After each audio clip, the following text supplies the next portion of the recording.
Hey folks, it's Nate. Thanks for joining me for another Iron Age comic review. Today we're taking a look at Black and White Volume 2, second part of the Man versus Machine story arc. We're also taking a look at Black and White High Octane, which was kind of a add-on side story to the main part of the story. I'm not really sure where it falls into the continuity. We'll get to that in a second. We are, as usual, going to start with taking a look at the physical quality of the book. And this is a very nice book. It has a nice binding. It's perfect bound. Has a nice square binding. It will look good on your shelf. It's going to hold up to repeated readings. Probably not a whole lot of repeated readings. You can probably read this about 10, 12 times before it starts falling apart. That's typical of these kind of books. Honestly, it's probably not meant to be read more than 3 or 4 times. And I don't know if anyone is going to want to come back and read it more than that. It's certainly suited to that task. It's very pleasing. The pages have a little bit more gloss than I'm, perfectly happy with. If you're a long time watcher, I'm not a huge fan of high gloss pages that can be kind of hard to read in certain lighting. This is glossy, but it's still not like that really high magazine style gloss that can be kind of obnoxious. Um, the High Octane book is probably a little bit closer to my preferred level of gloss, and this is staple bound. Very nice as well. The paper stock of the actual book seems to be basically the same as the square bound version of the main story, so really no complaints there. Again, very good physical quality book. So I'm going to talk about High Octane first, and then we'll end discussing Black and White Volume 2, and then I'm going to get into spoiler talk of the story overall. High Octane is written by Von Kloss. I think this is actually the first thing of his that I've read, in conjunction with Art and Pamela Thibert, who are, the owners of this franchise. Actually, I think Von Kloss gave Slave script for the Narwhal shorts. I could be wrong on that. I'd have to go back and look. That just came to me now. I think he was involved with that in some way or another. And this story is pretty straightforward. I don't remember if I mentioned it in my Volume 1 review, but one of the perks of the high-tech equipment in Reed and Whitney suits, the black and white suits, is it synchronizes their brain waves. Essentially, they can communicate with one another semi-telepathically. Like, it's not as intuitive as telepathy is sometimes displayed in some comics. They have to kind of focus to make it work. But that is played around with a little bit in this. Gray, the Hugh type or the Alfred type of this story, puts together a kind of VR simulator. They can use this neurological function, and basically their suits take their brain waves and project them into the virtual space they can train in. It's a very, Danger Room-esque kind of concept. It's not a true holodeck. They're not actually going someplace and inhabiting a physical space. It's all in their heads. But it's still a good way to give these characters a way to train and get ready for dangers. They go in this simulation. They fight some robots. A hacker comes in and disrupts the simulation, and they have to escape. Very simple, straightforward storyline suited to a 20-page book like this. It's a fun read. It's a fast read. I have some questions about it. The biggest one being, is it supposed to fall in the timeline of these two books? That's never really clear. If it's after Black and White Volumes 1 and 2, I kind of feel like some of the character development in that book is rehashed here. That's my only real complaint, story structure-wise. The writing, again, is very quippy and very bantery. I think Von Kloss did a really good job of kind of recreating the general tone and pacing of the original and follow-up Black and White books. So if you're really into that very fast-moving Mrs. Smith, very quippy, very very light and popcorny kind of adventure story, High Octane is right up there with it. The art is by Pedro uh, Caicedo. I hope I said that right. I'm 99% sure I didn't. Pedro's art is very good. It is not. It is not on the technical level or the detail level of Thibert's, but he probably not been in comics for like 20, 30 years. I don't remember exactly how long Art Thibert has been drawing, but it's a long time, and it shows in every panel that he draws. So it's kind of unfair to expect Pedro to be on that skill level. It's still pretty good. You can see it here. It has a very strong dynamism to it. Um, a fluidity and a impact in the posing that you don't always get in American comics is very present here. I like it a lot. It's a little cartoonier, and that may be a matter of taste. Personally, I never had a problem with cartoonier styles. I'm a huge fan of Phil and Kasha Folio from Girl Genius and a number of other places. They have a much cartoonier style as well. But I recognize that, especially to the average American comic book reader, there is a pretty narrow window that they tend to focus on. And Thibert is right in the dead center of that window. In fact, I think he's probably the best, best illustrator in the American style I have seen. And um, like, if that is what you're looking for, you're not going to get that kind of visual illustration in this short. But it is, it's a fun addition to the world. It has a lot of fun concepts, and I think the art is still fun and dynamic, even though it is not squarely in that house style you tend to see from the mainstream comic publisher. So make of that what you will. Let's talk a little bit about Black and White Volume 2. And I didn't really do a spoiler talk in my review of Volume 1 because I had both volumes. And I kind of wanted to hold off until after I had read this. There were some things that I was kind of speculating about after I had read that. I wanted to see, how much I learned about it. This volume, we did get some very strong confirmation of that. Maybe it would have been better to, call some of those shots, but it is what it is. Now, I've already said I think that Art Thibert's style of illustration is amazing. In that kind of mainline comic book house style, again, he's the best I've seen. His, everything here is pretty amazing. Like, he's drawn all of that energy by hand. I'd be willing to bet. I mean, it has some Photoshop effects on it, but he didn't paint it on. It doesn't look like. I could be wrong.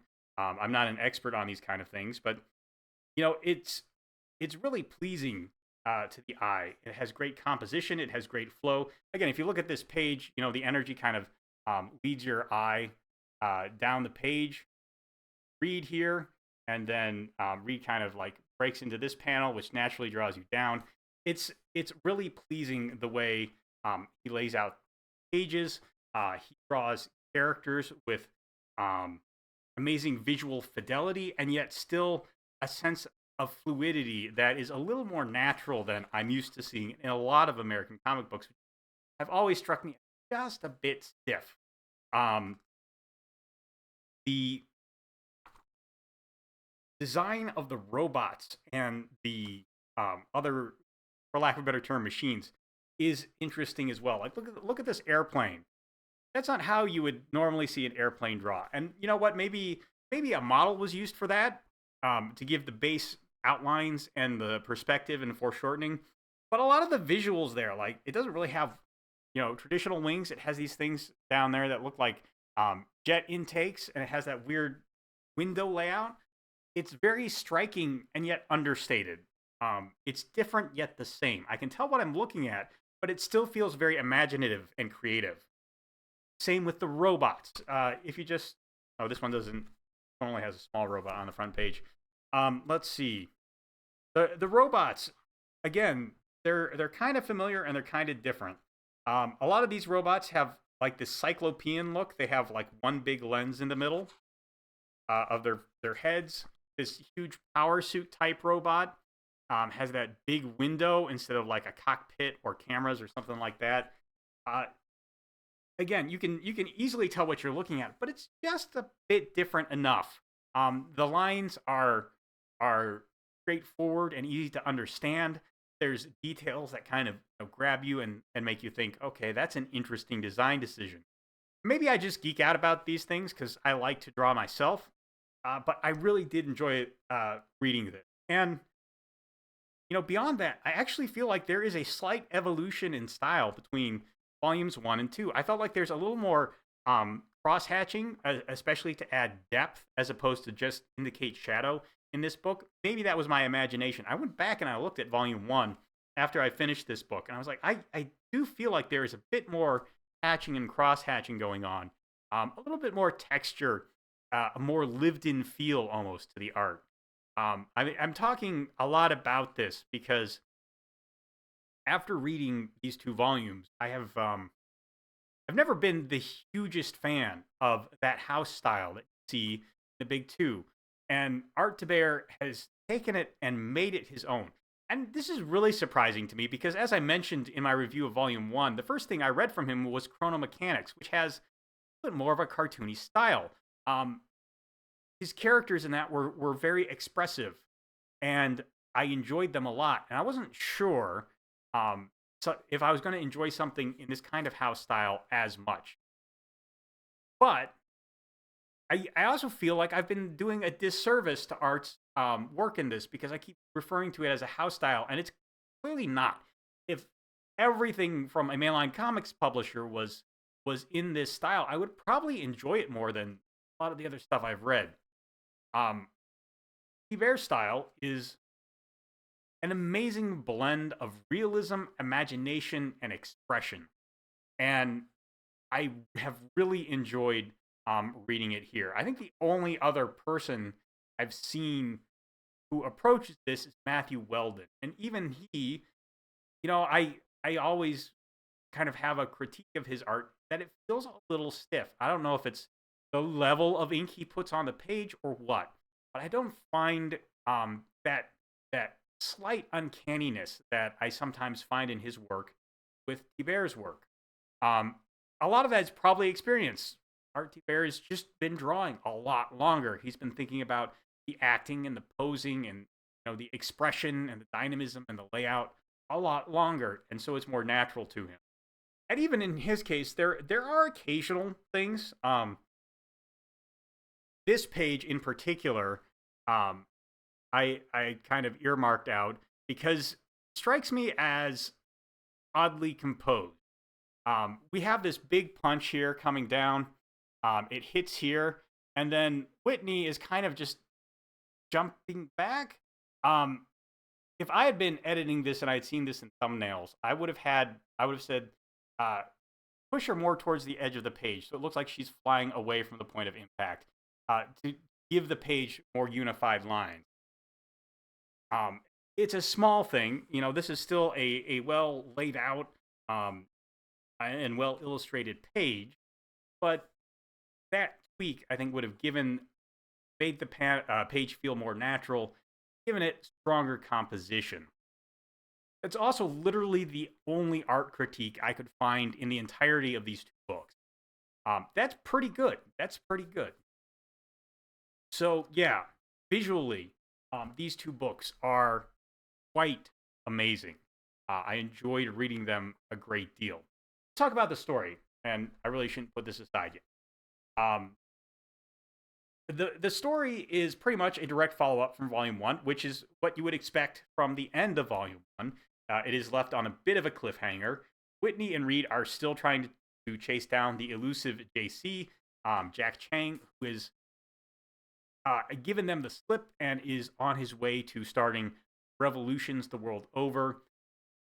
This doesn't look quite like your quintessential world domination kind of villain motivation. Something I was starting to suspect by the end of Volume 1 was that JC has a messiah complex. It's not an accident that his initials are JC or that his group is called the Phoenix World Alliance. He has died and come back as this machine character and clearly thinks he is, here to save the world in a very real sense. He's here to overthrow what he sees as a corrupt world order and put something better in its place. It's arguable that JC could stand for Jesus Christ rather than Jack Chang. I like that kind of overly grandiose idea for a villain. It's executed on pretty well. There's a scene here where he basically takes over China that is pretty believable for a villain of his type to behave in that way. It takes a lot of work to deal with him and his machinations on the part of Reed and Whitney. This story isn't going to break any ground, but it's very satisfying in executing on this very simple idea in a way that has a lot of push and pull to it, has some swings and roundabouts, sets stakes, and pays them off pretty well. If you like that kind of super spy with a sci-fi vibe, dealing with a supervillain with a very nefarious plan, and that's not afraid to mustache twirl a little bit, I think that Black and White is going to be right up your alley.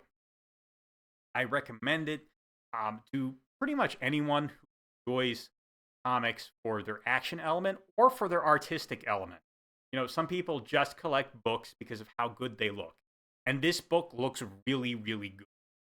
If you just like looking at the pretty pictures, pick up this book. It is going to scratch your itch, but good. All in all, that's my thoughts without going into spoilers too much. A few spoilers for Volume 1, of course. But really, I think there's still a lot there for you to dig into. Let's talk a little bit about the world building. There's going to be some spoilers.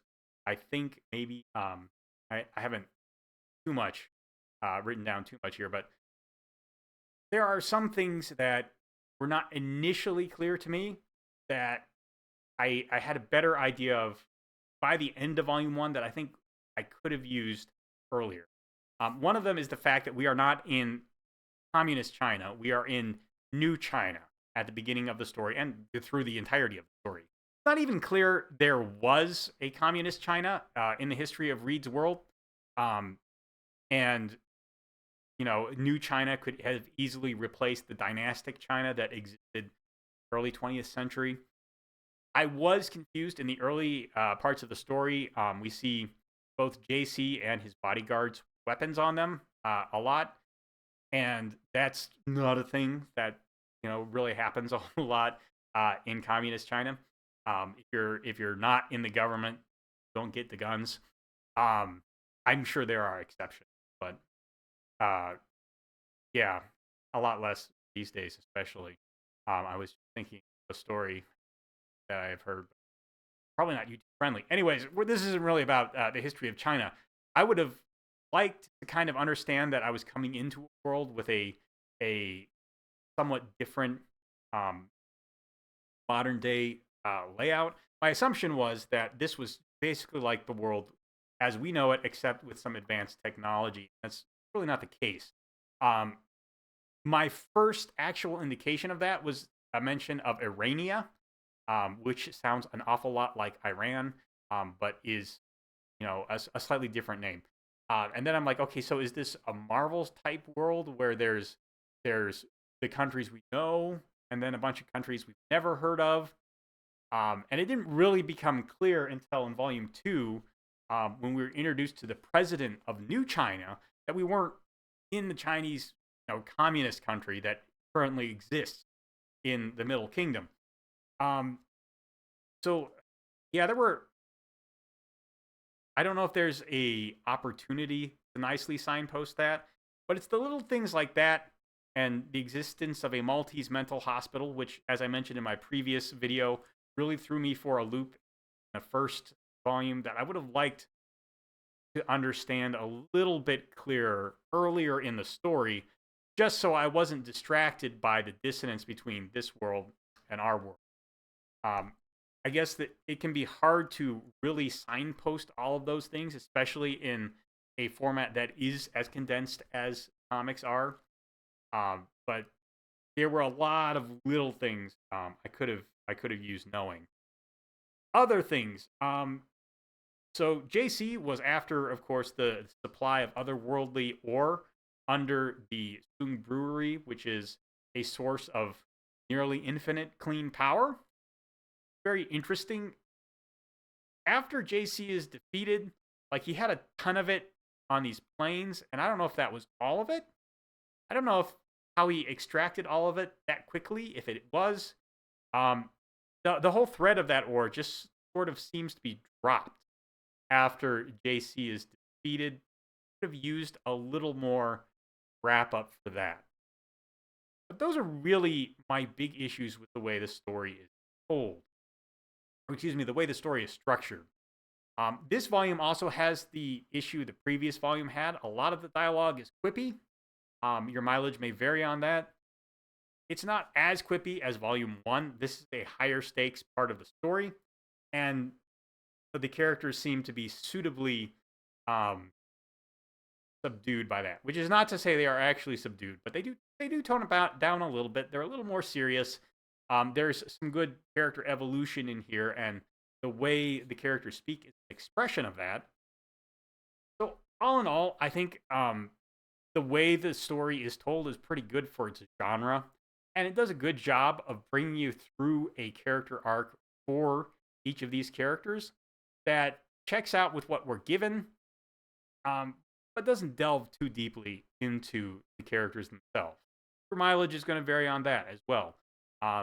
If you're just looking for a story that is fun, fast, and the characters are loosely sketched archetypes that you really enjoy, then I think Black and White is right up your alley. If you're looking for something with heavy doses of action and character exploration, probably not going to be for you. That's fine. I think Art really set out to do more of the former than the latter, and he definitely succeeded doing the former. So I like it a lot. I recommend it to anyone who's into that kind of action adventure comic, and I look forward to seeing any potential future installments. There is a cliffhanger at the end of this book that Jess, Black and White are not out of the game yet. So I'm looking forward to seeing that. Hopefully, it will be sooner rather than later. In the meantime, let me know what you think down in the comments below. There's a like button and a subscribe button down there. You can use those as you see fit, and I'll talk to you later.